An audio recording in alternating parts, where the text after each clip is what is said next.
नमस्कार बच्चों, कैसे हैं आप लोग? सब बढ़िया होंगे। लास्ट क्लास में बच्चों हम लोगों ने बहुत अच्छा लगा कि लास्ट वीडियो का आप लोगों ने इतना प्यार दिया और बहुत ही समस्याएं थी, लेकिन आप समझ रहे हो कि हम लोग को बहुत चीज़ें अरेंज करनी होती है। तो उन चीज़ों में थोड़ा सा हमें लग रहा था कि साउंड प्रॉब्लम था या फिर लाइटिंग की दिक्कत थी। इन सारी चीज़ों को दूर करने की कोशिश कर रहे हैं। धीरे धीरे टेक्निकल टीम इस पे काम कर रही है, मतलब जो भी हमारे पास है, और वो धीरे धीरे इसको दूर करने की उम्मीद करते हैं। लेकिन उस मुश्किल घड़ी में भी आप लोग टिके हुए बहुत बड़ी बात है और हमें लगता है कि आप सब लोग बने रहिए। अब हमारे पास लास्ट क्लास में हम लोगों ने क्या पढ़ा था, तो देखिए बाबू, लास्ट क्लास में हम लोग एक टॉपिक पढ़ रहे थे जिसका नाम था ऑसिलेशन। उम्मीद है आपको दिख रहा होगा पहले से बेटर, ठीक है ना? ऑसिलेशन, ठीक है ना? इस ऑसिलेशन को जानने के क्रम में हम लोगों ने देखा था पीरियोडिक मोशन, है ना? कौन सा मोशन? Periodic motion. फिर हम लोगों ने देखा क्या हुआ, ऑसिलेशन यानी ऑसिलेटरी मोशन भी हम लोगों ने देखा था, ठीक है? पीरियोडिक मोशन, ऑसिलेटरी मोशन, ठीक है, ठीक है। अब इसके बाद ध्यान से देखिएगा, हम लोगों ने क्या किया था, पीरियोडिक मोशन देखा था, ऑसिलेशन मोशन देखा था, और ऑसिलेशन मोशन के बाद हम लोगों ने क्या किया था, इसके ग्राफ वगैरह को देखे थे स्प्रिंग वाले केस के, है ना? जो स्प्रिंग वाला हम लोगों ने केस देखा था, तो मैंने ये हम लोगों ने कॉन्सेप्चुअली ये समझा था कि मीन पोजीशन की क्या अहमियत होती है और एक्सट्रीम पोजीशन की क्या अहमियत होती है, ठीक है बच्चों? ये सारी चीजें हम लोगों ने डिस्कस किया था। लेकिन क्योंकि आपका कमेंट आता है तो मैंने कहा था कि आपके प्रत्येक कमेंट का हम लोग क्या करेंगे, आपको आंसर करेंगे। तो बच्चों क्या हुआ कि एक बच्चे ने उसमें ये वाला कमेंट पूछा, ठीक है? ये कमेंट का जवाब मैं आपको जरूर दूंगा कि ये भाई साहब जरा ये वापस समझा दीजिए, इस वाले केस को मैं समझाऊंगा, लेकिन इसके लिए इस टाइम से लेकर इस टाइम की वीडियो में, मतलब सबसे लास्ट में। तो आप लोगों को अगर कोई भी दिक्कत हो तो बिल्कुल आप पूछिए, मैं आपको सबको जवाब दूंगा। और जब वीडियो खत्म होगा तो उसके आखिरी में एक सेक्शन रखूंगा जिसमें आपके प्रॉब्लम्स को वहां पर क्या करो वापस डिस्कस कर सको, कल की क्लास में जो भी दिक्कत होगी, इसलिए आप लिख के आप बोल सकते हो, ठीक है? तो आज हम लोग क्या पढ़ने वाले हैं, ये तो कल की बात थी। तो आज हम लोग जो पढ़ने वाले हैं वो बहुत इंटरेस्टिंग टॉपिक्स है, उसका नाम मैं आपको बताता हूँ सबसे पहले। तो सबसे पहले आज हम लोग पढ़ने वाले हैं सबसे पहले पढ़ने वाले एसएचएम के बारे में, ठीक है? सिंपल हार्मोनिक मोशन के बारे में। उसके बाद ऑसिलेशन, उससे पहले हम लोग पढ़ेंगे ऑसिलेशन का स्टैंडर्ड फार्मूला। कौन सा फार्मूला? ऑसिलेशन का स्टैंडर्ड फार्मूला और एसएचएम। इसके बाद हम लोग पढ़ेंगे कुछ important terms, some important terms, कुछ इंपॉर्टेंट टर्म्स को पढ़ेंगे, जैसे एम्पलीट्यूड। किसको पढ़ेंगे? एम्पलीट्यूड, ठीक है? दूसरा है टाइम पीरियड, फ्रीक्वेंसी। उसके बाद हम लोग क्या पढ़ेंगे? Angular frequency. क्या पढ़ेंगे? Angular frequency. एंगुलर फ्रीक्वेंसी के बाद हम लोग फिर क्या पढ़ने वाले हैं आपके सामने? फेज। क्या पढ़ने वाले हैं? फेज। फिर हम लोग पढ़ेंगे एसएचएम के, ठीक है ना, इक्वेशंस। एसएचएम का इक्वेशन किसके लिए? डिस्प्लेसमेंट के लिए। और किसके लिए? फिर हम लोग पढ़ेंगे वेलोसिटी के लिए।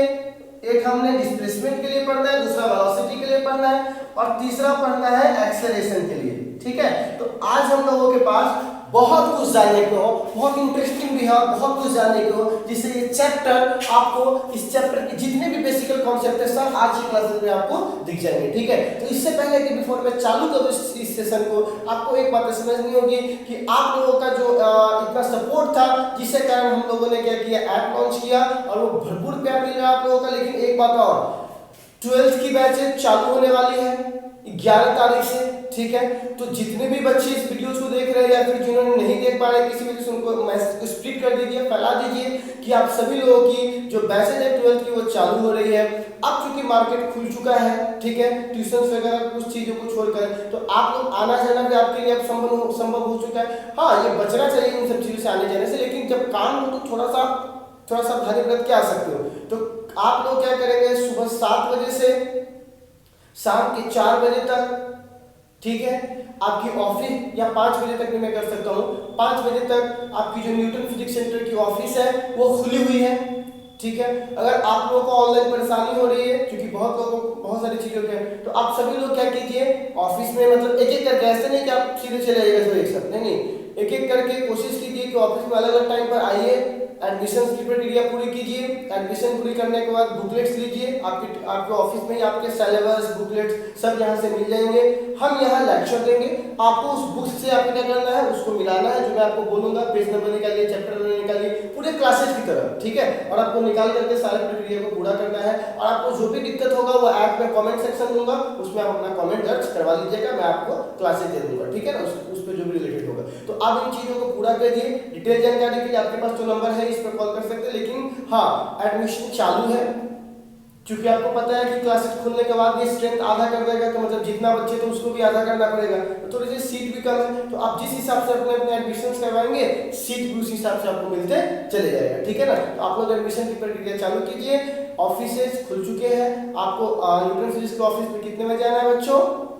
7 बजे से लेकर के शाम के 5 बजे तक आकर के किसी भी टाइम अपना क्या कीजिए, एडमिशन की प्रक्रिया पूरी कर लीजिए। कितना कितना फीस है वो सारा आपको आपके चैनल, आपको किसी व्हाट्सएप के माध्यम से, टेलीग्राम के माध्यम से हम लोगों ने आपको प्रोवाइड कराया है। अगर आपको फिर भी नहीं मिल रहा है तो न्यूटन फिजिक्स के टेलीग्राम चैनल पर जाइए, आपको वहां पे सब कुछ रखा हुआ है प्रोस्पेक्टस, ठीक है। तो चलिए हम लोग शुरू करते हैं, ठीक है।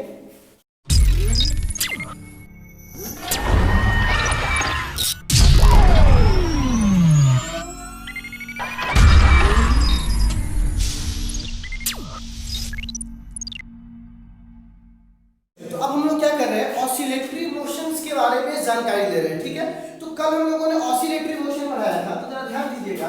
कल हम लोगों ने पढ़ाया था ऑसिलेटरी मोशन, है ना। तो बच्चों हम लोगों ने कल देखा था कि जब, याद करो तो कल का डेफिनेशन बाबू, टू एंड फ्रो, है ना। टू एंड फ्रो मोशन को हम लोग कौन सा मोशन बोलते हैं? Oscillatory motion. क्योंकि कल टाइम की कमी थी, इस वजह से हम लोग उसके एग्जांपल्स को नहीं क्लियर कर पाए थे। आज हम इसके एग्जांपल्स भी देख लेते हैं, ठीक है। तो सबसे पहला हमारे पास एग्जांपल आ जाता है, जरा ध्यान से देखेंगे इसको, ठीक है। आप लोग देखे होंगे कि किसी के साइकिल पे ऐसा टाइप का लगा होता है ना, यू शेप का कोई स्प्रिंग लगा होता है, और हम लोग भी क्या होते हैं, उसके स्प्रिंग को जब तक तोड़ेंगे नहीं तब तक छोड़ेंगे नहीं। क्या बोला? तो क्या करते हैं हम लोग, उसको ऐसे डुलाते रहते हैं, साइकिल में बैठ के ऐसे ऐसे कर रहे हैं, ठीक है ना। अब साइकिल वाला आया, बोला है क्या कर रहा है, खा रहा है यार तुम्हारे, और खा ही रहा होता है वो, एग्जैक्टली उसको तोड़ने की कोशिश कर रहा होता है, ठीक है ना, इनडायरेक्टली वे में। तो आप वहां देखे होंगे कि एक मोशन आपके सामने आता है, आप उसको कितना भी कुछ कर दोगे वो वापस उसी जगह पर क्या करेगा, सॉरी थोड़ा पिक्चर गंदा बन रहा है, आप लोगों का भी सेम निकलेगा बनाने में।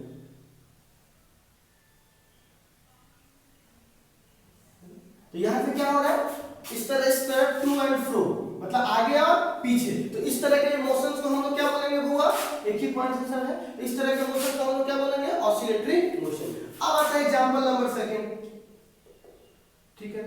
Example number second, example number second spring और बॉब का एग्जांपल है। किसका एग्जांपल है? स्प्रिंग और बॉब का। तो आप एक बात बताइए, सबसे पहले यहां लेते हैं वर्टिकल स्प्रिंग, ठीक है ना। कौन सा स्प्रिंग हुआ? Vertical spring. क्या राइटिंग दिख रहा है आपको, ये दिक्कत है, राइटिंग दिख रहा है, ठीक है।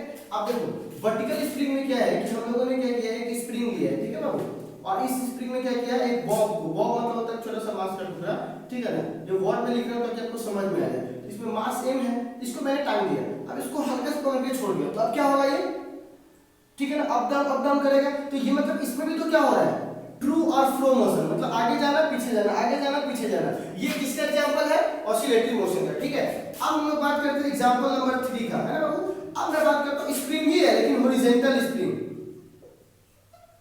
हॉरिजॉन्टल स्प्रिंग, ठीक है बच्चों। अब हॉरिजॉन्टल स्प्रिंग है तो इसमें क्या होता है, इस टाइप का कुछ होता है, इसमें भी एक मास लगा हुआ है, और अगर हमने इसको पकड़ के आगे हल्का से पुश कर दिया तो ये क्या होगा, आगे पीछे करना चालू कर देगा। तो ये भी किसका एग्जांपल है? ऑसिलेटरी मोशन का।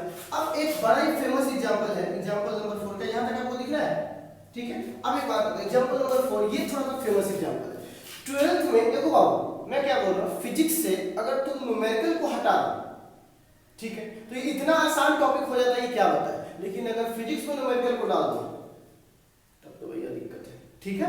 अब सवाल है, ये जो टॉपिक है देखो, एक पता नहीं क्या हो गया है, मतलब और जगहों पे तो नहीं, मतलब सीतामढ़ी में पता नहीं ट्रेंड चल रहा है सबको कि फर्स्ट मतलब यूनिट में इलेक्ट्रोस्टैटिक्स में किसी को रुकना ही नहीं है, सब भागते हैं। लाइट पता नहीं लाइट में क्या है सबका, ठीक है, 10वां वाला चीज को वापस पढ़ना है उसमें, तो सब उसमें लगा हुआ है। लेकिन अगर आप फर्स्ट चैप्टर में थ्योरी के अलावा जब आप न्यूमेरिकल पे वर्क करोगे तो इतना खतरनाक और बेहतरीन न्यूमेरिकल्स आपको मिलेगा जो आपके दिमाग की जो स्किल है, कॉन्सेप्ट है, सोचने की क्षमता है, उसको सीधा इंक्रीज कर देगा। ठीक है बच्चों, तो उसमें से एक टॉपिक क्या आता है कि एक रिंग होता है, समझ लो, ठीक है, एक रिंग होता है, उस रिंग पे चार्ज होते हैं, प्लस चार्ज, ठीक है ना, प्लस चार्ज, नेगेटिव भी हो सकता है, लेकिन अभी हम एक बताए थे, वो तो प्लस माइनस से ज्यादा फर्क नहीं पड़ेगा आपको उसको।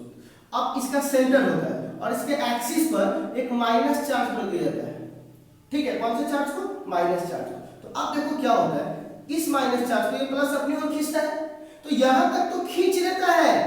तो क्या, एक बात बताओ, क्या ये माइनस चार्ज प्लस की तरफ है, क्योंकि प्लस और माइनस अट्रैक्ट करता है, तो ये माइनस चार्ज जब इस सेंटर पे आएगा तो क्या रुक जाएगा। ये मैंने कल एक सवाल भी दिया था, इस सवाल को वापस यहां देखिए, सवाल दिख रहा है आपको। इस सवाल में मैंने क्या पूछा था आपसे, इस सवाल में मैंने पूछा था कि क्या, ध्यान से लिखिएगा सवाल को, तो मैंने क्या पूछा था इस सवाल में कि भाई साहब क्या जब कोई ऑब्जेक्ट अपनी मीन पोजीशन पर आता है तो वहां से फिर आगे क्यों चला जाता है, वहीं पे क्यों नहीं रुक जाता है, क्योंकि आपको मैंने बताया था कॉलिजन में एक चीज और होता है, इलास्टिक के साथ साथ इनर्शिया भी होता है। इनर्शिया मतलब क्या, जो वस्तु जिस कंडीशन में उसी कंडीशन में उसी स्टेट में बने रहना चाहता है, ठीक है। तो अगर मान लीजिए कि वह मोशन में है तो अपने पिछले वाले प्रभाव के कारण वो वहां पर रुकता नहीं है, बल्कि फिर वहां से कहां चला जाता है, आगे। तो एक बात बताइए, जो यहाँ पे नेगेटिव चार्ज है क्या वो सेंटर पे रुक जाएगा, नहीं, क्योंकि ऑलरेडी मोशन में था, तो मोशन में था तो इसके पास इनर्शिया भी है, तो इसका इनर्शिया क्या करेगा, इसको आगे लेके जाएगा। लेकिन ये फिर जब यहां से यहां निकल जाएगा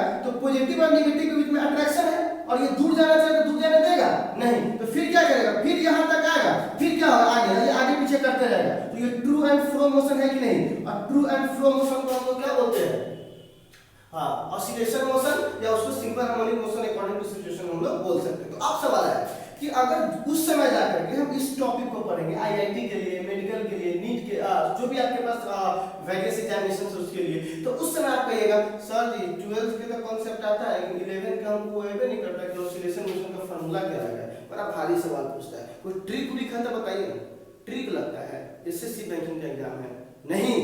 यहां पर आपको ध्यान देना होगा कि एक टॉपिक का रेलेवेंट दूसरे टॉपिक से है, तो वहां पर देख रहे हो ये माइनस चार्ज क्या हो रहा है, सर्कल में आगे पीछे घूम रहा है इसके एक्सिस के थ्रू, तो ये भी किसका एग्जांपल है, ऑसिलेटरी मोशन के। ऐसे बहुत से एग्जांपल है जो कौन सा मोशन करता है, ट्रू और फ्रो, मतलब आगे पीछे, ठीक है। इससे एग्जांपल हो जाएंगे ऑसिलेटरी मोशन के। एक बड़ा फेमस सा मैं आपसे टॉपिक पूछता हूं, ठीक है, एक नोट भी है, ठीक है। ये नोट क्या है जरा बताइएगा। नोट सबसे पहला ये है कि सर, सबसे पहला नोट ये कि सर एक बात बताइए, सारे पीरियोडिक मोशन, ठीक है ना, ऑसिलेशन मोशन होते हैं, लेकिन क्या सारे ऑसिलेशन मोशन पीरियोडिक मोशन होते हैं, बताइए। अब ये सवाल थोड़ा सा कैसा था कि सारे पीरियोडिक मोशन ऑसिलेशन मोशन होते हैं और सारे ऑसिलेशन मोशन पीरियोडिक मोशन होते हैं, इसमें से कौन सा शब्द ट्रू है, कौन सा शब्द फॉल्स है, इसके स्टेटमेंट्स को रिलेट कैसे करेंगे। तो चलिए मैं इसको जरा समझाने की कोशिश करता हूं। बात बताइए, अब हम लोग बात, एक सवाल आपसे पूछते हैं, ठीक है। सारे भारतीय, ठीक है ना, और सारे बिहारी, इस दोनों में कॉम्बिनेशन आपसे पूछ रहे हैं। सारे बिहारी भारतीय है, लेकिन क्या सारे भारतीय बिहारी है, नहीं। क्यों, अंतर आपको पता है, इसमें समझने की जरूरत नहीं, कोई एक्सप्लेनेशन की जरूरत नहीं। क्यों, सारे बिहारी भारतीय है लेकिन सारे भारतीय बिहारी नहीं है। उसी प्रकार बच्चों मैं आपसे एक बात, क्वेश्चन पूछता हूं, सारे ऑसिलेटरी मोशन पीरियोडिक मोशन है, लेकिन क्या सारे पीरियोडिक मोशन ऑसिलेटरी मोशन है, नहीं। इसका जवाब क्यों, मैं जवाब भी दे रहा हूं, लेकिन ये पहले क्वेश्चन ही पूछ लेता हूं, ठीक है ना। तो यहां पर क्या बोलेंगे, all periodic motion, all oscillatory motion becomes periodic motion, but all periodic motion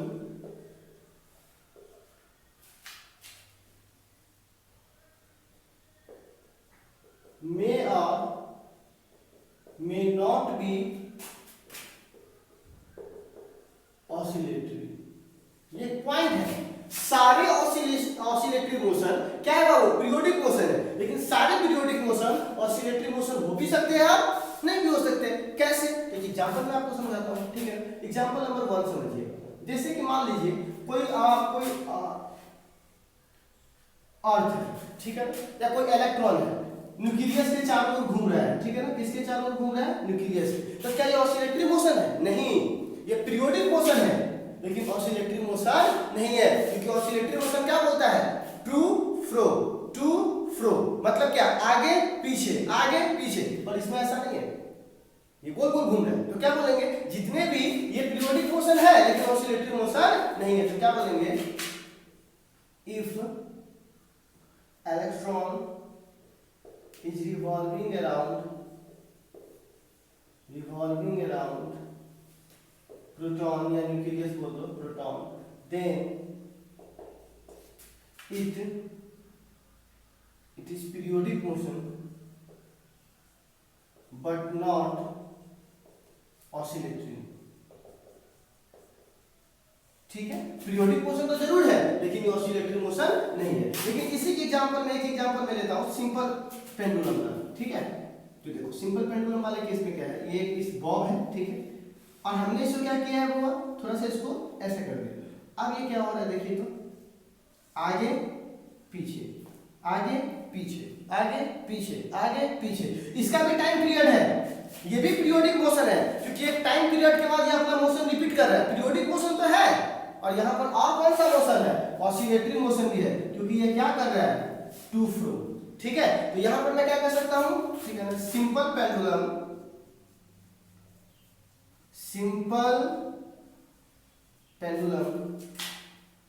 is both oscillatory and periodic motion. इससे क्या क्लियर होता है? सारे ऑसिलेटरी मोशन, कौन सा मोशन होते हैं? पीरियोडिक। लेकिन सारे पीरियोडिक मोशन ऑसिलेटरी मोशन हो भी सकते हैं और नहीं भी हो सकते। बिहारी की तरह सारे बिहारी भारतीय है, लेकिन सारे भारतीय बिहारी नहीं। ठीक है ना। तो अभी हम लोग ने कौन सा केस देखा? एक तो ऑसिलेटरी मोशन का एग्जांपल देखा, फिर हमने क्या देखा? पीरियोडिक मोशन वाले केस देखा। अब हम लोग बात कर रहे हैं हुआ एक केस के बारे में कि कितने टाइप्स के ऑसिलेटरी मोशन होते हैं। तो हम लोग यहां पे पढ़ने वाले हैं टाइप्स ऑफ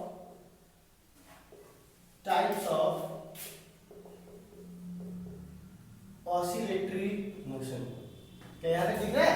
ठीक है, टाइप्स ऑफ ऑसिलेटरी मोशन। शायद ऊपर आपको नहीं दिखेगा, थोड़ा सा नीचे कर देता हूं। ठीक है, क्या यहां तक दिख रहा है?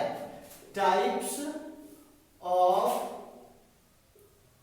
Oscillatory motion. ठीक है, टाइप्स ऑफ ऑसिलेटरी मोशन। अब इसके टाइप्स क्या है? तो देखिए 3 टाइप्स के होते हैं। ठीक है, एक को बोलते हैं फ्री ऑसिलेटरी मोशन। ठीक है, अब सेकेंड को हम लोग बोलते हैं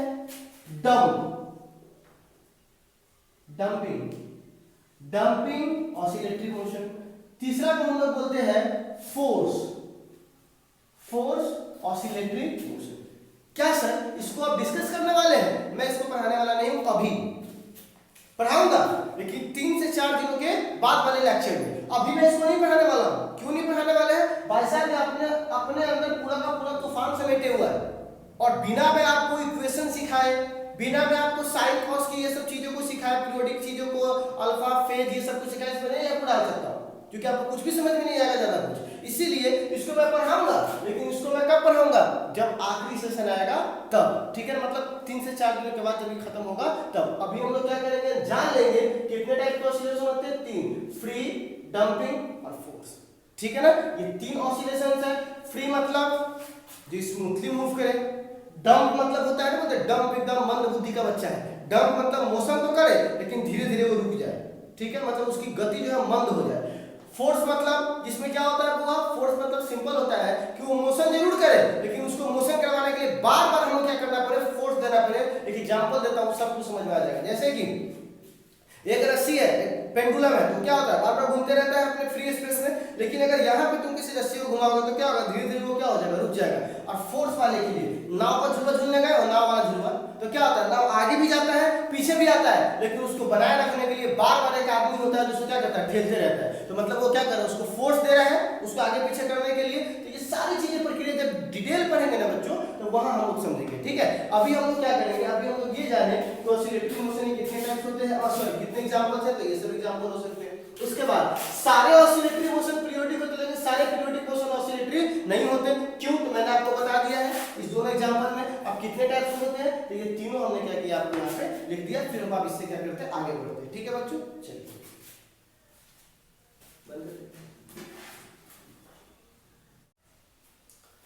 हाँ, तो बच्चों हम लोगों ने अभी ऑसिलेशंस के बारे में पढ़ा था।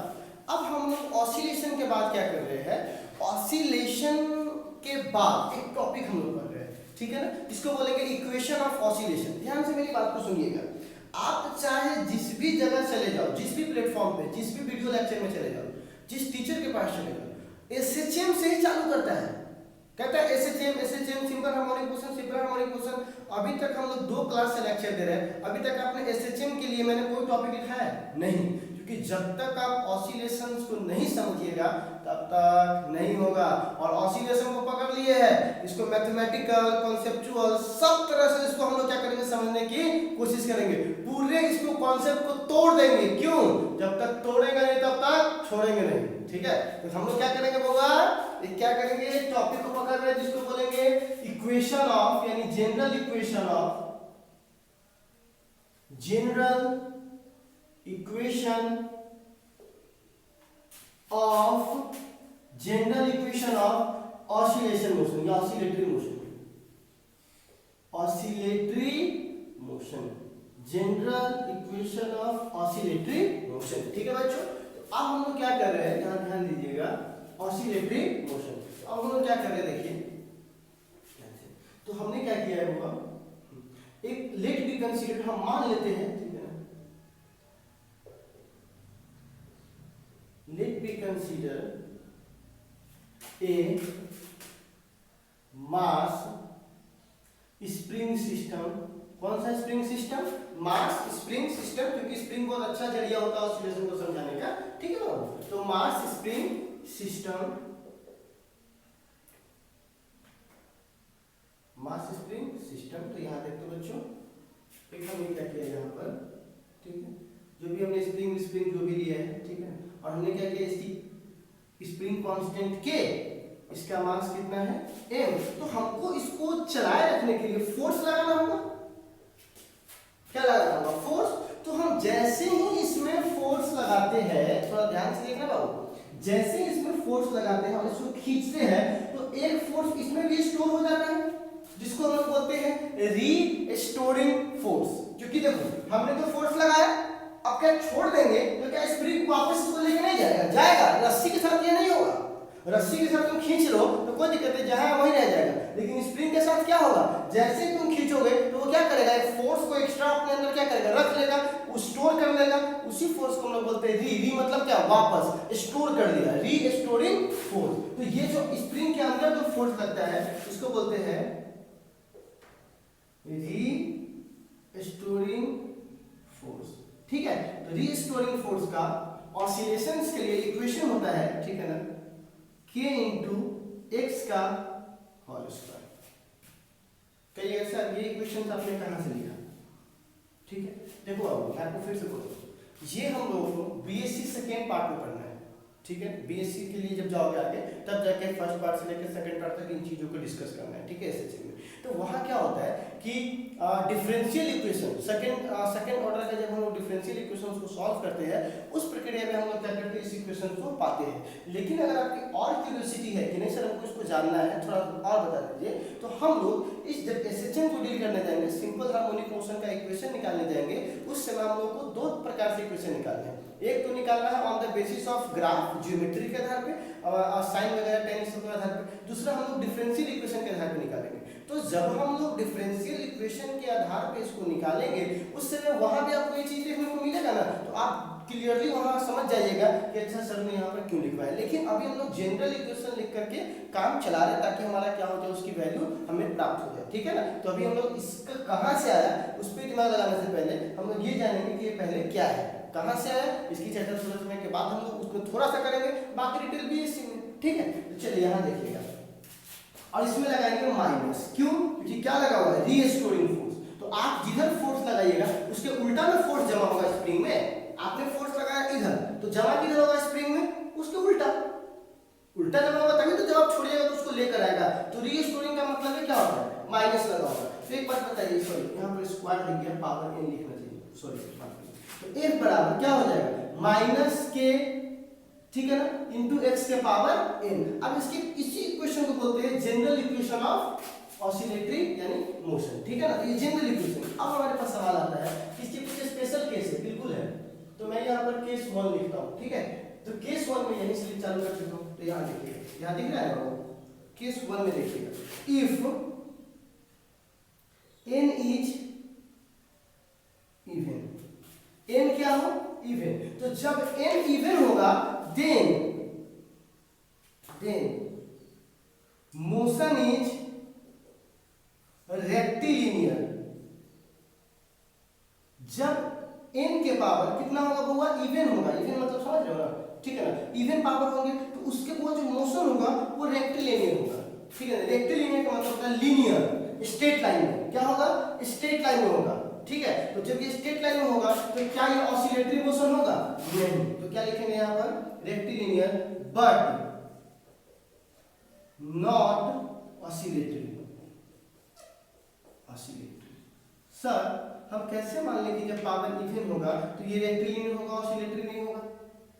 इस सवाल को अपने मन में रखे रहिए, ठीक है ना। मैं क्या बोल रहा हूँ, इस सवाल को रखे रहिए, कहीं से भागूंगा नहीं, हर जगह टिका रहूंगा, बस इसको रखे रहिए अपने दिमाग में, ठीक है ना। लेकिन अभी मानिए कि जब इवन होगा तो क्या होगा, रेक्टिलिनियर, लेकिन ऑसिलेटरी नहीं होगा। रेक्टिलिनियर का मतलब भी होता है स्ट्रेट लाइन, ठीक है। अब केस में सेकंड लेता हूँ, ठीक है। तो केस सेकंड में क्या है, if n is odd, n क्या हो, ऑड हो, उस समय, ठीक है ना, इट इज ऑसिलेटरी मोशन, ठीक है। तब जो मोशन होगा वो कौन सा मोशन होगा बाबू, ऑसिलेटरी। ये भी क्यों होगा, जिस तरह ये सवाल रखे उसी तरह ये सवाल 2 मिनट के लिए रखें, ठीक है ना, रख ली। अब देखिए केस 3, मैंने इसकी चर्चा नहीं की है अभी तक, लेकिन मैं इसको जरूर बताऊंगा, क्यों, क्योंकि हमारे बच्चे समझदार जरूर होंगे, ठीक है। अब इफ n तो ऑड है, तो 1 जो होता है जिसका पावर n बराबर 1 होता है, ये ऑड है कि इवन, 1 क्या होता है, ऑड की इवन, ऑड। तो ऑड है तो पक्की बात ये रेक्टिलिनियर नहीं होगा, तो कौन सा होगा, ऑसिलेटरी होगा, ठीक है ना। तो जब ये ऑसिलेटरी होगा बाबू, n बराबर हमने 1 लिखा है, तो आप कह सकते हो कि जब n बराबर 1 होगा तो बोलेंगे motion is so SHM। SHM का मतलब होता है, SHM का मतलब होता है सिंपल हार्मोनिक मोशन, इसको हम बोलते हैं SHM, ठीक है। तो पहली बात, एक बात समझिए, ठीक है ना, अगर n बराबर 1 है तो ऑन है तो क्या होगा, ऑड है, तो ये कौन सा मोशन होगा बउआ, ऑसिलेटरी मोशन। तो जो ऑसिलेटरी मोशन होगा वो क्या शो करेगा, कब, जब केवल n बराबर क्या हो, 1। n बराबर 3 होगा तो शो नहीं करेगा, केवल n बराबर कितना होना चाहिए, 1। इस केस में ये क्या शो करेगा, सिंपल हार्मोनिक मोशन। तो अगर मान लीजिए हम इस पर f बराबर माइनस के x के पावर 1 रखते हैं तो f बराबर क्या शो करेगा, माइनस के इंटू एक्स। इसी को हम लोग बोलते हैं सिंपल हार्मोनिक मोशन का इक्वेशन। कहिएगा सिंपल हार्मोनिक मोशन क्या होता है, बस 2 मिनट समय दीजिए, मैं आपको बता रहा हूं। पहले हम लोग क्या बोलते हैं कि केस हमने क्या देखा है, इसका जनरल इक्वेशन क्या है, f बराबर माइनस k के पावर x के पावर n का क्या है, ये पावर है, ठीक है। तो हमने इस पूरे फॉर्म को देखा, इस फॉर्म में n बराबर क्या है, इवन। तो हमने क्या देखा, ये रेक्टिलिनियर है, ऑसिलेटरी नहीं है। लेकिन जैसे ही ऑड है तो ये क्या, वो ऑसिलेटरी। लेकिन उसमें स्पेशल कंडीशन है कि यदि n बराबर 1 हो तो ऑसिलेटरी ऑसिलेटरी मोशन तो होगा ही क्योंकि ऑड है, लेकिन साथ ही साथ वो सिंपल हार्मोनिक मोशन को भी शो करेगा। तो जब सिंपल हार्मोनिक मोशन को शो करेगा तो ये वाला केस आएगा। तो पहला सवाल है कि सिंपल हार्मोनिक मोशन क्या होता है, उसका जवाब हम इसके बाद देंगे। लेकिन अभी आपके अंदर दो सवाल थे। सवाल नंबर पहला कि ये रेक्टिलिनियर ही क्यों होगा, सवाल नंबर दूसरा ये ऑसिलेटरी ही क्यों होगा। इस सवाल को समझने के लिए आपको एक और सवाल से गुजरना होगा। क्या बात करते हैं सर, सवाल पे सवाल पर जवाब नहीं आ रहे हैं। बिल्कुल, हम चाहे तो जवाब दे सकते हैं, लेकिन कहते हैं ना कि न्यूमेरिकल से अच्छा दवा कोई नहीं होता है, मेरा अपना मानना है। ठीक है, तो मैं क्या करूंगा, आपको एक न्यूमेरिकल देता हूं। उस न्यूमेरिकल को जब हम बनाएंगे उसके बाद ऑटोमेटिकली सारा कुछ क्लियर हो जाएगा कि अच्छा ये रेक्टिलिनियर क्यों पकड़ लेता है और ये ऑसिलेटरी क्यों पकड़ लेता है। ऑसिलेटरी मोशन का पहले मतलब समझते हो ना, टू फ्रो टू फ्रो। तो हम एक क्वेश्चन देते हैं, अब उस क्वेश्चन के माध्यम से समझने की कोशिश करेंगे कि ये इसको कैसे हम लोग डिटेल करेंगे। ठीक है ना, चलिए बच्चों इस क्वेश्चन को देखिए तो थोड़ा ध्यान से। ठीक है, और मैं आपको टाइम देता हूँ, आप इसको वीडियो को रोक करके बनाने की कोशिश कीजिए। इसको बनाए तो बाबू, ठीक है, चलिए क्वेश्चन को रोक करके बनाइए। तो इसमें डिस्क्राइब करना है, ठीक है ना, इसमें से कौन सा इक्वेशन, ठीक है ना, किस किस टाइप के मोशन को शो कर रहा है। ये बताया था ना, ऑड इवन तीनों केस लिखवाए थे। ठीक है ना, वो तीनों केस से बताइए कौन सा इक्वेशन किस किस को शो कर रहा है।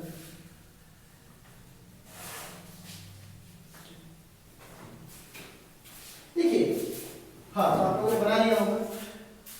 देखो बच्चों, अगर मैं आपको चाहूँ तो न्यूमेरिकल में नहीं कहते बिना कॉन्सेप्ट ट्रिक फलना चिन्ह फलना ढिमकाना चिमकाना सब बता के मैं बोल सकता हूँ कि बउआ इस पे 3 लिखा हुआ है तो ऑड हुआ तो ऑसिलेटरी हो जाएगा, इस पे 2 लिखा हुआ है इवन है तो ट्रांसलेशनल मतलब कि रेक्टिलिनियर हो जाएगा। अभी आपको लिखवाया था केस 1 लिखा हुआ है तो एसएचएम हो जाएगा। इतना सिंपल का क्वेश्चन है, क्या क्वेश्चन दिया हमको ऐसा। मैंने क्या बोला, 50 क्वेश्चन से अच्छा है एक क्वेश्चन है कॉन्सेप्चुअल बनाओ।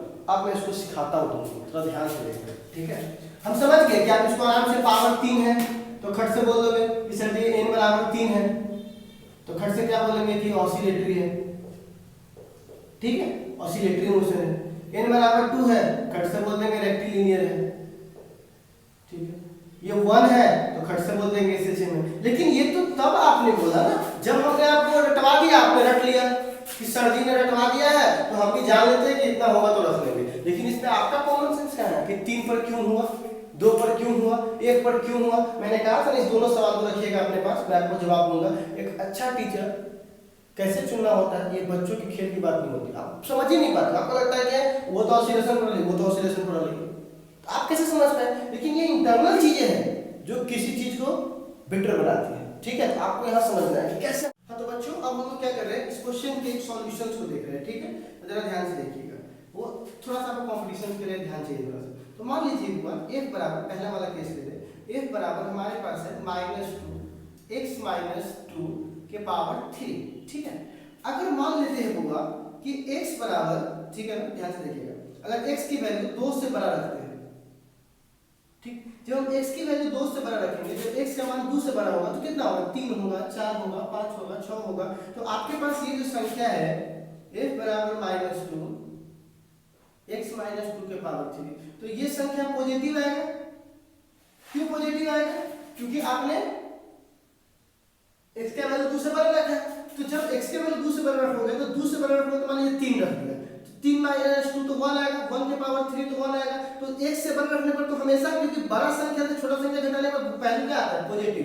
अब पॉजिटिव संख्या को मल्टीप्लाई करना है किससे, निगेटिव से, क्योंकि आगे निगेटिव लगा हुआ है। तो f की वैल्यू क्या आएगा, निगेटिव। तो f का मान किधर की ओर होगा, निगेटिव की ओर होगा। मतलब वस्तु किधर जाएगा, जिधर फोर्स लगेगा उधर ना जाएगा, मतलब किधर की ओर जाएगा, निगेटिव f की ओर जाएगा। ठीक है, अब अगर मान लीजिए f की वैल्यू 2 से क्या होगा, छोटा, तो अगर f की वैल्यू 2 से, x की वैल्यू 2 से छोटा होगा तो यहाँ पर जो f का फार्मूला है -2 x - 2 के पावर 3। तो जब x का वैल्यू 2 से छोटा हुआ तो ये संख्या तो निगेटिव ना आ गया, क्योंकि छोटा को बड़ा से घटाइएगा तो क्या आएगा, निगेटिव। और चूंकि ये पावर ऑड है, पावर क्या है, ऑड है, तो किसी निगेटिव संख्या का ऑड पावर निगेटिव ही होता है।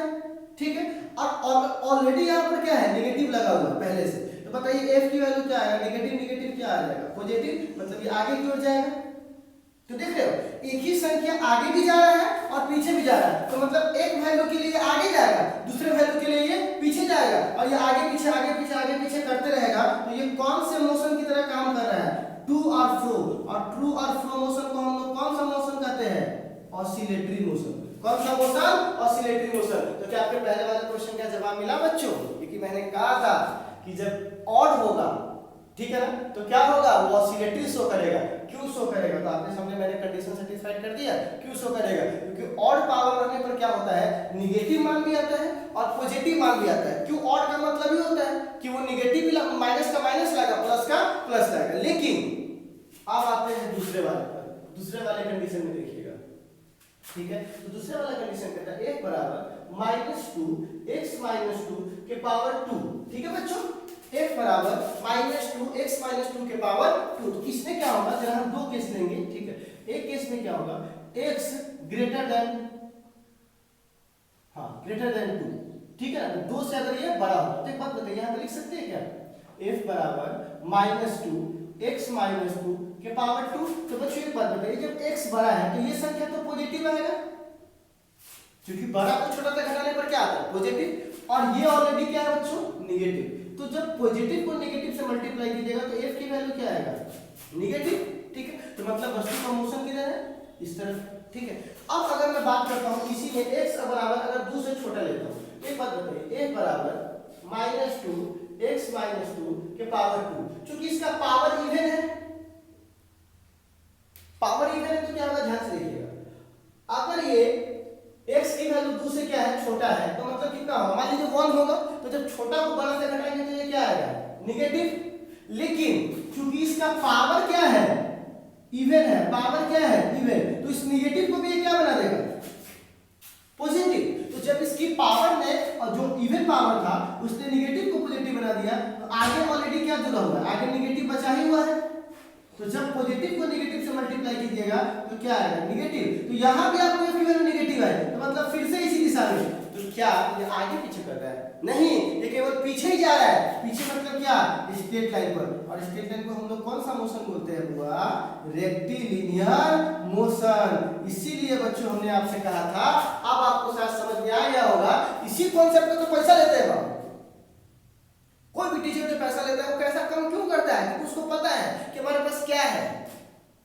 जो पैसा लेके उसको पता है कि मैं क्या देने वाला हूं आपको। तो आपको ये ध्यान रखना है कि केवल टॉपिक नहीं, टॉपिक के अंदर के कॉन्सेप्ट, उसके अंदर की जो आपके पास एक स्किल है उसको आपने कितना दिमाग लगा के सीखा, ठीक है। तो यहाँ ध्यान दीजिएगा, मैंने क्या बोला बच्चों कि अगर पावर ऑड है तो ऑड होगा तो क्या होगा? 10 का 10 रह जाएगा निगेटिव।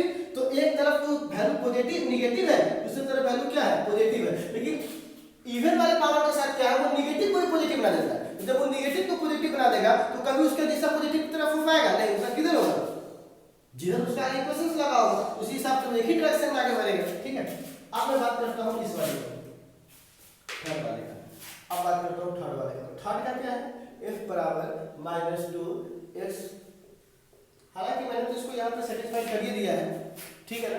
लेकिन अब फिर से यहाँ पे नहीं दिख रहा होगा शायद आपको, तो यहाँ मैं तीसरा वाला केस लेता हूँ।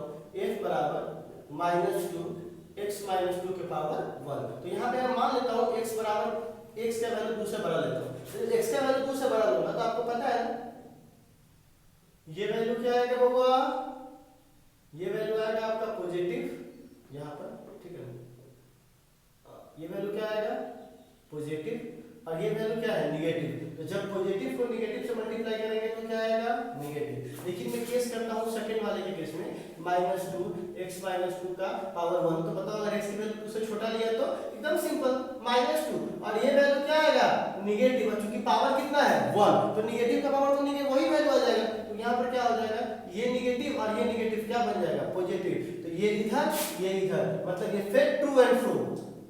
कौन सा मोशन कर रहा है? To and fro. इसी को हम लोग क्या बोलते हैं बुआ?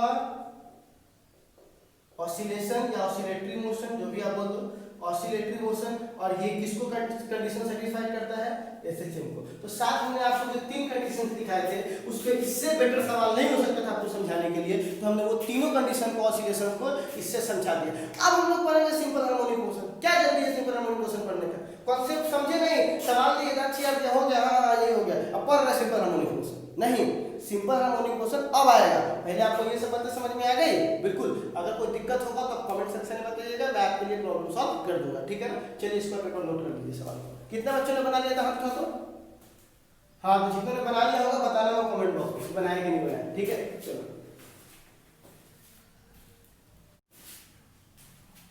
हाँ तो बच्चों अभी तो हम लोग एसएचएम चालू करने वाले थे, लेकिन एसएचएम चालू करने से पहले बच्चों हमें कुछ टर्म्स को समझना होगा, क्योंकि बिना उस टर्म को समझे हुए हम बहुत लॉन्ग डिस्टेंस से ट्रैवल नहीं कर सकते। तो हम लोग क्या कर रहे हैं, उस टर्म को समझने की कोशिश कर रहे हैं। तो वो टर्म्स क्या है, वो छोटे छोटे टर्म्स हैं जो आपको पहले से पता होगा, और 12th में तो खैर कितनी जगह यूज है, ठीक है। तो क्या होता है यहाँ देखिएगा, यहाँ पर बच्चों कुछ इंपॉर्टेंट टर्म्स है, तो यहाँ पर लिखेंगे some important terms related to SHM यानी सिंपल हार्मोनिक मोशन। अभी मैंने इसको पढ़ाया नहीं है, पहले बोला हूं कि मैं 2 क्लास खत्म करके तीसरा क्लास पढ़ाता हूं, जो पहला क्लास पढ़ाता है सब, तो ध्यान देना, ठीक है। तो SHM, अब मैं आपसे एक सवाल पूछता हूं, सबसे पहला टर्म जिसका मैं बोलता हूं एम्पलीट्यूड। एम्पलीट्यूड हिंदी में आयाम कहते हैं, हालांकि उससे कोई फर्क पड़ने वाला नहीं है। एम्पलीट्यूड, अब ये एम्पलीट्यूड क्या है, तो मैं डेफिनेशन पे आपको फोकस कर रहा हूं, उससे पहले इसको थोड़ा समझा देता हूं, ठीक है बच्चों। देखिए क्या कर रहा हूं कि मैं यहाँ पे थोड़ा सा गलत कर रहा हूं, समझाइए। देखो बच्चों यहाँ पे मैं मान लेता हूं कि एक हमने स्प्रिंग लिया, ठीक है। स्प्रिंग के वेरियस कंडीशन है, ठीक है। आप घबराओ नहीं बच्चे, जिसने भी सवाल पूछा है मैं आपके जवाब दूंगा आपके सवाल का, आप थोड़ा सा धैर्य बना के रखो, ठीक है। तो क्या है बच्चों कि हमने यहाँ पर क्या देखा, यहाँ पे इसकी मासेज कितनी है m, ठीक है। हमने इस पे फोर्स लगाया, तो ये क्या हुआ कि ये जो एम्पलीट्यूड है, मतलब ये जो क्या होगा, ये शुरुआत में कितना था, 0 डिस्टेंस था, मतलब मीन पोजीशन पे था। कौन से पोजीशन पे, मीन पोजीशन, ठीक है। अब क्या हुआ बच्चों, ये आ गया और ये पहुंच गया अपने डिस्प्लेसमेंट के सबसे हाईएस्ट पॉइंट पर, जिसको हम लोग बोलते हैं एक्सट्रीम पोजीशन। कौन सा पोजीशन बोलते हैं वो, एक्सट्रीम पोजीशन। कल हमने इस पे चर्चा किया था, और इसको बोलते हैं मीन पोजीशन, ठीक है बच्चों। तो आप एक बात बताइए, इसने कितना डिस्प्लेसमेंट कवर किया, x, ठीक है। कितना डिस्प्लेसमेंट कवर किया, x।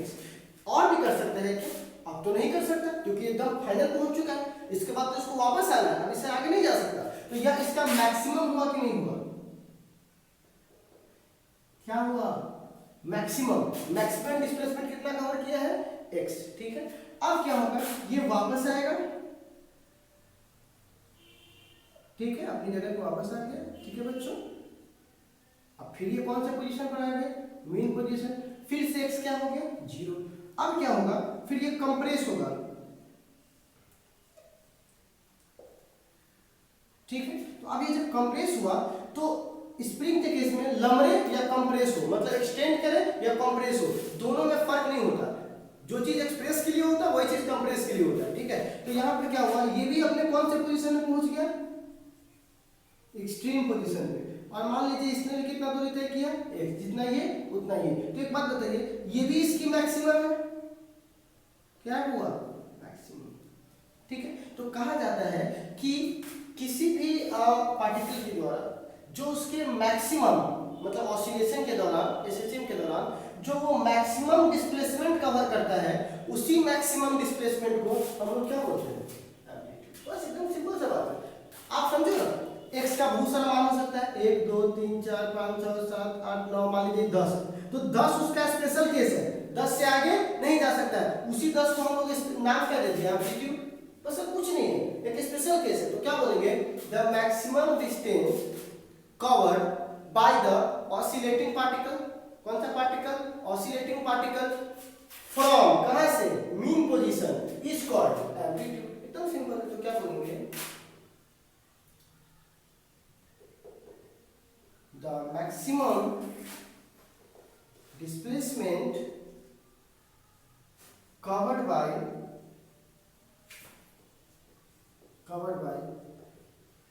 SHM,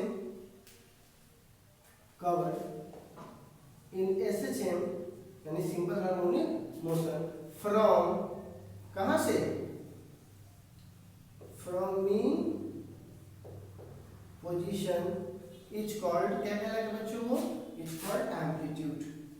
ठीक है, क्या कहलाएगा, एम्पलीट्यूड। इसको जनरली हम लोग डिनोट करते हैं, इट इज डिनोटेड बाय बड़ा वाला ए, ठीक है ना, छोटा वाला ए से भी कर देता है, वो ए बी सी डी बहुत सारी चीजें से करता है। तो क्या बोलेंगे, द मैक्सिमम डिस्प्लेसमेंट, जो हमने मैक्सिमम डिस्प्लेसमेंट कवर करवाया है, ठीक है, कहां, किसका, एसएचएम का, कहां से, फ्रॉम मीन पोजीशन, यहां से जो मैक्सिमम डिस्प्लेसमेंट कवर किया उसी को हम लोग क्या बोलेंगे, एम्पलीट्यूड। अब सबसे पहला सवाल है सर इसका एसआई यूनिट, तो आप एक बात बताओ, चूंकि ये है तो डिस्प्लेसमेंट ही ना, चाहे मैक्सिमम हो चाहे कुछ भी हो, डिस्प्लेसमेंट का क्या होगा, मीटर। अब देखिएगा तो बहुत जगह अदर यूनिट में सेंटीमीटर, किलोमीटर, एमएम ये सब का लिखा होगा तो समझ लेना, ठीक है।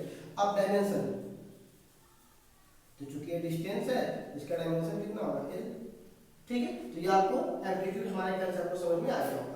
अब एम्पलीट्यूड के बाद बारी आती है सेकंड टाइम पीरियड, क्या यहां तक दिख रहा है, टाइम पीरियड दिख रहा है यहाँ तक। तो क्या बोलते हैं कि जब कोई ऑसिलेशन करता है या एसएचएम करता है, एसएचएम तो अभी नहीं पढ़ा रहे हैं, तभी ऑसिलेशन बोल देते हैं, जो ऑसिलेशन करता है तो उसको एक बार अपना ऑसिलेशन कंप्लीट करने में कुछ टाइम लगता होगा, तो जितना मिनिमम टाइम एक बार अपना ऑसिलेशन कंप्लीट करने में लगता है उसी को हम लोग क्या बोलते हैं, टाइम पीरियड। तो क्या बोलेंगे, the minimum time, the minimum time interval, the minimum time interval to complete one oscillation is called time period। क्या कहलाएगा वो, टाइम पीरियड ऑफ ऑसिलेशन। जो भी आप टाइम डिनोट किससे करेंगे बच्चों, it is denoted bye T, किससे डिनोट करेंगे, टी से, बहुत ही सिंपल है। अब इसका ऐसा यूनिट क्या होता है, टाइम का तो सेकंड होता है, इसमें क्या बता रहा है, ठीक है। अब हम लोग थर्ड पे आते हैं, ठीक है बच्चों। थर्ड हमारे पास है टाइम पीरियड के बाद फ्रीक्वेंसी,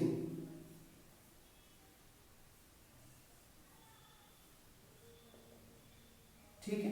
देखो फ्रीक्वेंसी के साथ एक समस्या है, इसको हम लोग न्यू से भी दिखाते हैं, एन से भी दिखाते हैं, एफ से भी दिखाते हैं, ठीक है। ये सारे चीजें साथ इसको डिनोट कर सकते हैं। तो फ्रीक्वेंसी क्या होता है, इसको जरा सा ऐसे समझिए कि मान लीजिए हमने एक मिनट में 10 सेव खाए, किसी ने एक मिनट में 20 सेव खा लिए, तो सेव खाने की जो रेट है वो किसका ज्यादा है, उसका ज्यादा है मेरे तुलना में। तो आप क्या कह सकते हैं, सेव खाने की जो फ्रीक्वेंसी है, जो एप्पल खाने की फ्रीक्वेंसी है, वो उसका ज्यादा है किसके तुलना में, मेरे तुलना में। तो फ्रीक्वेंसी ये दिखाता है हाउ फास्ट, कितना जल्दी।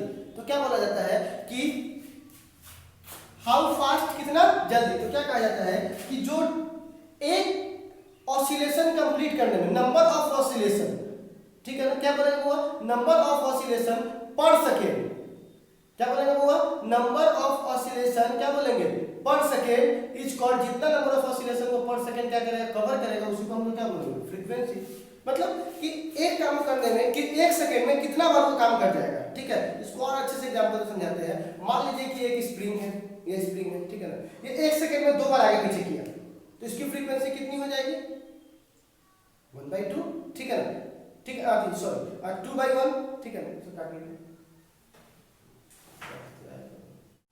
हाँ बच्चों, तो फ्रीक्वेंसी, तो हमारे पास जो नेक्स्ट टर्म है बच्चों वो क्या है, हुआ फ्रीक्वेंसी, ठीक है। तो फ्रीक्वेंसी को हम डिनोट कर सकते हैं एन से, न्यू से, एफ से, ठीक है ना, किसी भी टर्म से कर सकते हो। ये हमारा तीसरा है।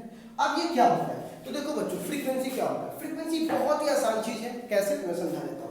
मान लीजिए बच्चों कि कोई एक आदमी है, मतलब कोई एक स्प्रिंग है, वो क्या करता है, एक सेकेंड में 2 बार आगे पीछे करता है। कोई स्प्रिंग एक सेकेंड में 10 बार आगे पीछे करता है, ठीक। तो किसके रेट ज्यादा होगा, 10 वाले का।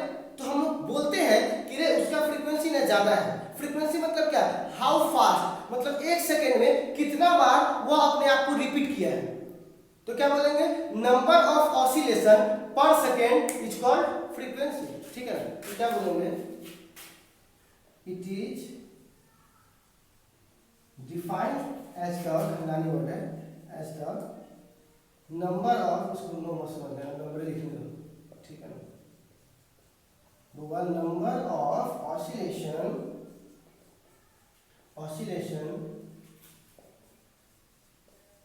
पर सेकेंड इज कॉल्ड, क्या कहलाएगा वो फ्रीक्वेंसी। क्या कहलाएगा वो फ्रीक्वेंसी। तो आप एक बात बताइए, फ्रीक्वेंसी समझ में आ गया। अब इसका फॉर्मूला क्या होगा, तो आपने क्या बोला, number of oscillation per second मतलब 1/t, ठीक है ना, 1/t। तो क्या बोलेंगे, जितना टाइम पीरियड कम लगेगा उतनी फ्रीक्वेंसी क्या होगी, ज्यादा होगा। तो यहाँ पे आपको सर नहीं दिख रहा होगा, तो यहाँ देखिएगा फ्रीक्वेंसी बराबर 1/t, यहाँ दिख रहा है, ठीक है। तो जितना टाइम पीरियड कम लगेगा उतनी फ्रीक्वेंसी ज्यादा होगी। अब एक बात बताओ, कोई सुस्ता के आ रहा है, उसको टाइम लग रहा है बहुत देर, तो क्या बोलेंगे उसकी फ्रीक्वेंसी ज्यादा है, नहीं। उसको उतने टाइम में कोई 10 बार आगे पीछे कर लिया तो क्या बोलेंगे उसकी फ्रीक्वेंसी क्या है, ज्यादा। तो फ्रीक्वेंसी का मतलब होता है, हाँ तो इस एग्जांपल को देखा आपने, आपको समझ में आया इस एग्जांपल से। अब क्या करते हैं हुआ इसका ऐसा यूनिट, ऐसा यूनिट देखिए तो क्या हो जाएगा, तो 1/टाइम मतलब 1/सेकेंड, टाइम का तो सेकंड होता है, इसी को हम लिखते हैं हर्ट्ज, दिख रहा है यहाँ पे, ठीक है। इसको हम लिखते हैं hz, ठीक है। और इसका पूछेगा डायमेंशन, क्या पूछेगा बच्चों, डायमेंशन, तो 1/t यानी लिख सकते हैं t के पावर -1, ठीक है। अब एक बार हमारे पास है बच्चों एंगुलर फ्रीक्वेंसी, एंगुलर फ्रीक्वेंसी, ठीक है, जिसको हम लोग ओमेगा से डिनोट करते हैं, ठीक है। अब ये एंगुलर फ्रीक्वेंसी क्या होता है, देखो बच्चों, मान लीजिए कि कोई यहाँ पर एक कोई एक चीज है, ठीक है, ये 1 सेकेंड में 3 राउंड लगाया, कितना राउंड, 3 राउंड, और ये लगाया 10 राउंड। तो आप बताइए किसकी एंगुलर फ्रीक्वेंसी ज्यादा होगी, 10 वाले का। आता है आपको, खाली आप डेफिनेशन खोजने के चक्कर में आ तो रहा है, तो इसको क्या बोलेंगे, रेट मतलब होता है समय के साथ, समय के साथ जो चीज लग जाए उसे क्या बोलेंगे, रेट। जिसका कंपैरिजन टाइम के साथ होगा उसे क्या बोलेंगे, रेट। तो क्या बोलेंगे, वो आपको बोलेगा तो क्या बोले, एकदम सिंपल सा बात आपको बोलना है कि यह मेजर करता है किसको, रेट ऑफ रोटेशन को। मतलब रेट ऑफ रोटेशन करने का क्या मतलब, 3 राउंड कितना सेकेंड, 1 सेकेंड, 10 राउंड कितना सेकेंड, 1 सेकेंड। तो ये टाइम की मदद से आप पकड़ लिए कि क्या है, ये 10 वाला ज्यादा है, तो क्या बोलेंगे, सिंपल मेजर करता है किसको, रेट ऑफ रोटेशन को। क्या बोलेंगे, it is defined as, it is measured as, it is measured the rate of rotation. ये किसको मेजर करता है बुआ, rate of rotation is called, यही क्या कहलाएगा बुआ, एकदम सिंपल डेफिनेशन है, एंगुलर फ्रीक्वेंसी। एंगुलर फ्रीक्वेंसी कहने का मतलब, रेट का मतलब होता है जो भी चीज टाइम के साथ क्या हो, चेंज करे, उसे क्या बोलेंगे, रेट। जैसे कि मान लीजिए ओमेगा, तो बताओ एक चक्कर पूरा करता है तो कितना टाइम लगता है, 2 पाई, क्योंकि एक चक्कर में कितना, आप देखो आपको पता है ओमेगा को बोलते हैं एंगुलर वेलोसिटी। एंगुलर वेलोसिटी का डेफिनेशन क्या होता है, डिस्प्लेसमेंट बटा टाइम, एंगुलर डिस्प्लेसमेंट बटा टाइम। तो एंगुलर डिस्प्लेसमेंट को एंगल बोलते हैं, तो एक चक्कर पूरा करेगा तो कितना एंगल, 2 पाई, कितना, क्योंकि 360 डिग्री, पाई 180, 2 360 मतलब 2 पाई, और कितना टाइम लगा, 3। तो जो भी चीज टाइम के साथ चेंज हो रहा है उसे हम लोग क्या बोलते हैं, रेट। और क्या हो रहा है, रोटेशन। तो आप बोल सकते हो ओमेगा बराबर 2 पाई बटा 3, ठीक है। तो एंगुलर फ्रीक्वेंसी क्या किया, इन्होंने बताया कि कितना रेट से ये क्या करेगा, राउंड करेगा। तो जो जितना तगड़ा, जिसका नंबर ऑफ रोटेशन जितना ज्यादा होगा उसका एंगुलर फ्रीक्वेंसी क्या होगा, उतना ज्यादा होगा। तो ओमेगा बराबर क्या हो जाएगा, 2 पाई बटा 3। हाँ देखो, जब कोई, मैंने एग्जांपल समझाया था, जब कोई मान लीजिए ऑसिलेशन या ऑब्जेक्ट वाइब्रेशन में है या ऑसिलेशन में है, उस क्रम में क्या होता है बच्चों, वो एनी टाइम अपना पोजीशन बदलते रहता है, उसकी डायरेक्शन ही बदलती रहती है, कभी डायरेक्शन आगे की ओर, कभी डायरेक्शन पीछे की ओर, फिर वो पीछे जाएगी, फिर वो उसके पीछे जाएगी, तो क्या होगा, फिर डायरेक्शन आगे की ओर, फिर डायरेक्शन पीछे की ओर। तो फेज एक ऐसा जरिया है जो आपको किसी भी इंस्टेंट पर, मतलब किसी भी टाइम पर उस वाइब्रेट करने वाले पार्टिकल का पोजीशन, मैं फिर से बोलता हूं, उस वाइब्रेट करने वाले पार्टिकल का पोजीशन और डायरेक्शन एक साथ देता है। उसी को हम लोग क्या बोलते हैं, हुआ फेज। मतलब क्या हुआ, फेज की जरूरत क्यों पड़ी, क्योंकि हमको किसी वाइब्रेट करने वाले पार्टिकल का किसी खास टाइम पे, क्योंकि हर टाइम पे वो अलग अलग पोजीशन पे होगा, अलग अलग डायरेक्शन के साथ होगा, ठीक है, तो क्या बोलेंगे, किसी खास टाइम पर जब किसी वाइब्रेटिंग पार्टिकल का पोजीशन और डायरेक्शन पता चल जाए कहां से, उसके मीन पोजीशन से, उसी को हम लोग क्या बोलेंगे, फेज यानी कला। बहुत ही सिंपल है, तो क्या बोलेंगे, it is defined as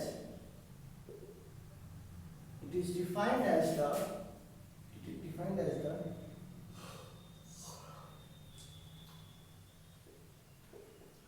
complete expression of position and direction of vibrating particle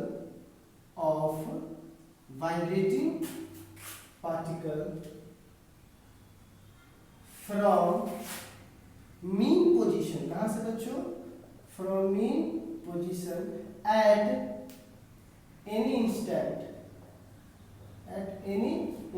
किसी भी समय, इज कॉल्ड, क्या कहलाएगा बच्चों को, इज कॉल्ड फेज। ठीक है, मैं फिर से बोलता हूँ, it is defined as the complete expression of position and direction. Position और डायरेक्शन को एक ही जगह पर, एक ही समय किसी वाइब्रेटिंग पार्टिकल का वो शो कर दे, ठीक है ना, कहां से शो करना है उसको, मीन पोजीशन से, किसी भी टाइम पर, उसी को हम लोग क्या बोलेंगे, फेज। मतलब सिंपल समझिएगा, जो पोजीशन और डायरेक्शन का कंप्लीट आपको एक्सप्रेशन देता है, जो आपको आइडिया देता है, उसी शब्द को हम लोग क्या बोलते हैं, फेज। डिनोट किससे करते हैं बाबू, फाई से। It is denoted by phi. ठीक है बच्चों, एकदम सिंपल है। तो कोई पूछेगा फेज डिफरेंस क्या होता है, फेज डिफरेंस यानी डेल्टा फाई, कुछ नहीं, फाई 2 माइनस फाई 1, दो फेज के बीच के अंतर को फेज डिफरेंस करते हैं। एकदम सिंपल है बच्चों, ठीक है, इसमें ज्यादा कहाँ कुछ करना है। तो हम लोगों ने क्या देखा, एंगुलर फ्रीक्वेंसी, फेज और फेज का डिफरेंस। तो आज तो सेशन हो गया, हम लोग सेशन सोचते थे कि आज चालू करके आपको होमवर्क देते, लेकिन किसी कारण से नहीं कर पाए, तो कोई दिक्कत नहीं है, हम लोग कल जो है एसएचएम के बारे में डिटेल पढ़ेंगे, ठीक है ना। लेकिन अभी का सेशन खत्म हो चुका है। अभी से जो बच्चे ने ये सवाल डाला था कि सर कल वाले को एक बार और समझा दीजिए, तो मैं कोशिश करता हूँ कि एक बार आपको इसको समझा दूँ, ठीक है ना बच्चों। जिनको प्रॉब्लम है वो डाउट क्लास में रुकेंगे, बाकी लोग जा सकते हैं, यहाँ से डाउट क्लास चालू करें।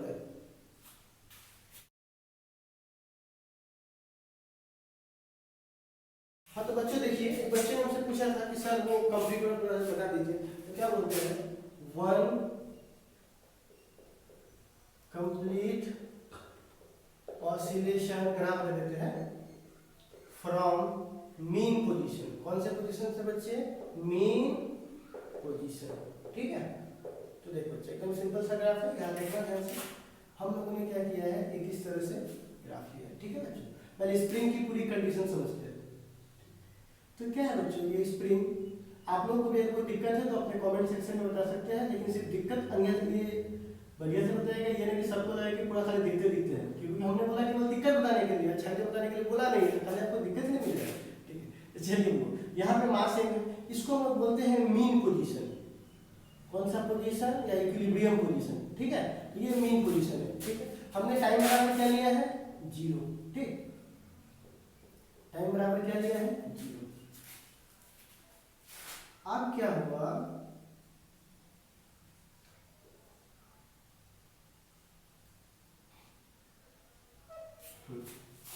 अब इसमें देखो तो ध्यान से, अब टाइम बराबर क्या हो जाएगा, अब ये यहां आ गया, तो इसकी दूरी कितनी हो गई, x, कितनी हो गई, x। अब देखो, अब क्या करेगा, ये पीछे आएगा, यहां तक तो मैंने फोर्स आके ले आया, अब ये कहां आएगा, पीछे, अब फिर कहां पे रुक जाएगा, मतलब सॉरी रुक जाएगा बोलते हैं, कहां पे चला जाएगा, मीन पोजीशन। रुकेगा तो नहीं, इनर्शिया इसको पीछे लेके चला जाएगा, ठीक है, क्योंकि जो जिस अवस्था में तो उसी अवस्था बनाए रहना चाहता है। तो यहाँ पे फिर टाइम होगा, और x फिर क्या हो जाएगा, 0। अब फिर ये कहां से आ गया, मीन पोजीशन, और ये है एक्सट्रीम पोजीशन, एक्सट्रीम पोजीशन, ठीक है बच्चों, और ये मीन पोजीशन। अब क्या हुआ, फिर से ये क्या होगा बच्चों, और पीछे दब जाएगा अपने इनर्शिया के कारण, ठीक है। अब ये कहां चला है, फिर से यहाँ पर, तो सॉरी एक्सटेंड का वो मीन पोजीशन था, तो कंप्रेस का ये एक्सट्रीम पोजीशन हो जाएगा, वो स्ट्रेच करने का एक्सट्रीम पोजीशन था, तो ये क्या हो जाएगा, कंप्रेस करने का एक्सट्रीम पोजीशन। और इसकी भी दूरी यहां से कितनी हमने मान लेना है, x। कितना मान लेना है बुआ, x। ठीक है, अब इसकी भी कुछ टाइम होगी, टाइम इंटरवल होगी। ठीक है, अब क्या होगा बच्चों, फिर से ये क्या होगा, स्प्रिंग अब पीछे तो आ चुका है, फिर कहां पर आ जाएगा, मेन पोजीशन पे। तो आप देखो जहां से चला था ये आगे फिर जाते रहेगा, लेकिन फिर आगे पीछे करते रहेगा, लेकिन जहां से चला था वहीं पहुंच गया, जहां से चालू किया था वहीं पहुंच गया, तो इसको बोलते हैं वन ऑसिलेशन पूरा हो गया। कितना ऑसिलेशन पूरा हो गया, वन ऑसिलेशन। अब एक बात बताइए, टाइम बराबर 0, टोटल टाइम लगता है एक ऑसिलेशन पूरा करने में t, तो 4 भागों में बट गया, तो इसको क्या बोलेंगे, इसका टाइम हो जाएगा t/4, क्योंकि t को हमने 4 भागों में बांटा है। और कंप्लीट टाइम कितना है, t, कंप्लीट टाइम t लगा है, तो ये कितना हो जाएगा t/4, ये कितना हो जाएगा t/4 में t/4 जोड़ दोगे, 4 भागों में काटा है तो कितना हो जाएगा t/2। ठीक है, अब यहां देखिए t/2 पहले से था और इसका भी अपना t/4 है, इसको जोड़ दीजिएगा तो कितना हो जाएगा 3t/4। ठीक है, तो हम लोगों ने एक टाइम क्या लिखा, t/4, एक t/2, एक 3t/4 और एक क्या लिखा t। तो अगर मैं इसका ये बनाता हूं तो देखो यहां हमने चालू कहां से किया है, मीन पोजीशन से। ठीक है, मीन पोजीशन से आप कहां आ गए, आगे आ गए, तो मीन पोजीशन से आगे कहां पे आ रहे हैं, एक्सट्रीम पोजीशन पर आ रहे हैं, तो मीन पोजीशन से आगे हमारा एक्सट्रीम पोजीशन पे, तो आगे तो एक बात बताओ, मीन पोजीशन का टाइम कितना था 0, लेकिन एक्सट्रीम पोजीशन का टाइम कितना है t/4। तो हम इस तरह से ऐसे ग्राफ को मिला दिए, तो हम आगे क्यों आ रहे हैं। ठीक है, अब क्या हुआ, हम यहां से फिर वापस जा रहे हैं, यहां से कहां चले गए, मीन पोजीशन पर, तो हम फिर यहां से आ गए मीन पोजीशन पे। लेकिन बताओ मीन पोजीशन की टाइमिंग कितनी है t/2, है ना, तो फिर हम यहां से आ गए। ठीक है बच्चों, अब क्या चाहिए t/2 है, फिर क्या हुआ, हम पीछे ही आ रहे हैं, अभी तक आगे नहीं गए, पीछे और पीछे आए, मीन पोजीशन से पीछे आए, उसका कितना था 3t/4, तो हम मीन पोजीशन से यहां आ गए एक्सट्रीम पोजीशन पे, वो आगे वाला का एक्सट्रीम था तो पीछे वाले का एक्सट्रीम। ठीक है, तो यहां से हम आ गए, अब इसकी जो ये हो गया वो कितना हो गया 3t/4। अब फिर क्या हुआ, फिर यहां से तुम कहां चले गए, मीन पोजीशन में। ठीक है, और मीन पोजीशन फिर कितना है तो t, ये मीन पोजीशन तो जहां चले थे, तो ये वाला ग्राफ क्या दिखाया, मीन से एक्सट्रीम, एक्सट्रीम से मीन, मीन से एक्सट्रीम, एक्सट्रीम से मीन। टाइम क्या था, मीन से जब पहली बार एक्सट्रीम पे गया तो t/4 टाइम लगा, फिर इससे गए मीन पर तो t/2 टाइम लगा, इससे गए एक्सट्रीम पर तो 3t/4 और इससे गए यहां पे क्या हुआ t। समझ में आ गया ये कंप्लीट रोटेशन, आया समझ में। ठीक है, चलो आया समझ में, ये वाला दिक्कत है आ गया। अब मैं काम करता हूं, ठीक है, अब मैं मीन पोजीशन से चालू नहीं करता हूं, ठीक है, अब मैं चालू करता हूं कहां से, एक्सट्रीम पोजीशन से। ठीक है ना, तो यहां मैं लिखता हूं, ठीक है, सेकंड वाला, वन कंप्लीट ऑसिलेशन,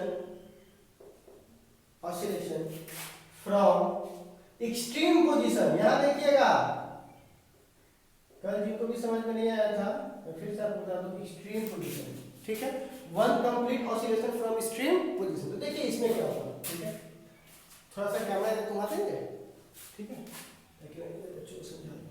देखिए इधर, तो अब इधर क्या होगा, फिर से मुझे ग्राफ बताना पड़ेगा, एक ग्राफ, दो ग्राफ, तीन ग्राफ, चार ग्राफ और पांच ग्राफ। ठीक है, और इसके कंप्लीट में यहाँ होगा। ठीक है, अब देखो क्या होगा, क्योंकि आपको शुरुआती करना है एक्सट्रीम से, यहाँ की शुरुआत हुई थी कहाँ से, मीन से, लेकिन यहाँ मान लीजिए आप यहाँ से चेक कर रहे हो। ठीक है, तो सपोज करते हैं कि जिस समय टाइम बराबर 0 था उस समय आप एक्सट्रीम पोजीशन में थे, एक्सट्रीम पोजीशन टाइम बराबर 0।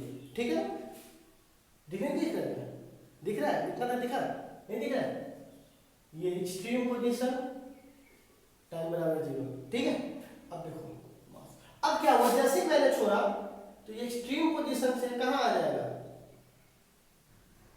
मीन पोजीशन पे। एक्सट्रीम पोजीशन से कहां आ गया, मीन पोजीशन पे। फिर ये कहां जाएगा, और अंदर दबेगा, और फिर ये कहां आ गया, एक्सट्रीम पोजीशन पे।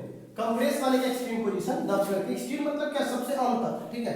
अब फिर यहाँ से क्या होगा, अब ये दबेगा नहीं, इसका अंत तो एक्सट्रीम था, अब फिर आगे जाएगा और आगे जाके फिर कहाँ पहुंच गया, मीन पोजीशन पे, और फिर मीन से भी आगे जाएगा और मीन से आगे कहाँ चला जाएगा, फिर से कहाँ चला जाएगा, एक्सट्रीम पोजीशन पे, ठीक है। कहाँ चला गया, एक्सट्रीम पोजीशन पे। तो ये आपका एक ऑसिलेशन पूरा जहां चला था वहीं पहुंच गया। यहाँ भी देखिए, जहां चला था वहीं पहुंच गया था, तो जहां से चला था वहीं पहुंच गया, तो एक ऑसिलेशन पूरा। तो आप देखिए इसको 4 भागों में बांटना है, तो यही वाला टाइम यहाँ भी रख देंगे फिर सब, इसको T/4, इसको T/2, इसको 3T/4 और इसको T। 4 भागों में बांटना, तो हमने बांट दिया। अब देखो चालू कहां से किया है, एक्सट्रीम पोजीशन से, ठीक है।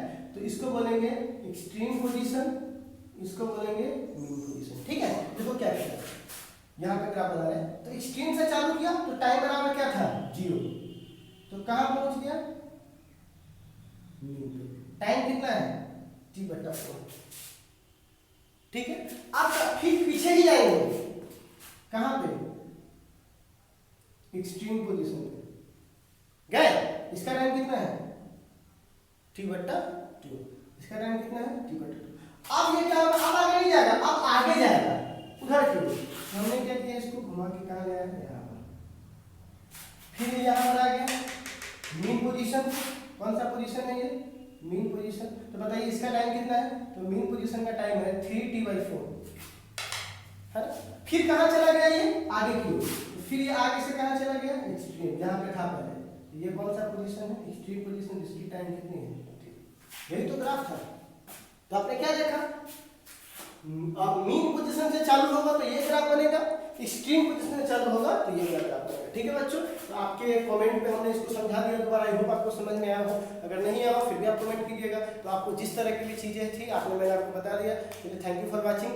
कल हम लोग फिर आएंगे तो चालू करेंगे कौन सा, SHM। कल से हम लोग चालू करेंगे SHM। आज के लिए बस इतना ही, फिर मिलते हैं। धन्यवाद। जय जवान, जय विज्ञान, जय किसान।